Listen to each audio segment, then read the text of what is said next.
The Excel Developer tab is an important tab in Microsoft Excel. It is usually hidden by default. With the help of this tab, we can create VBA applications, design forms and create macros, etc. Open Excel application. As you can see, there is no Developer tab in the ribbon. We can add Developer tab in two ways. In the first method, click between any two tabs in the ribbon.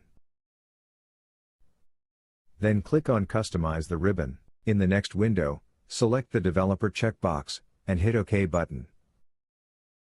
The Developer tab will appear in the ribbon. Click File tab. Then click Options.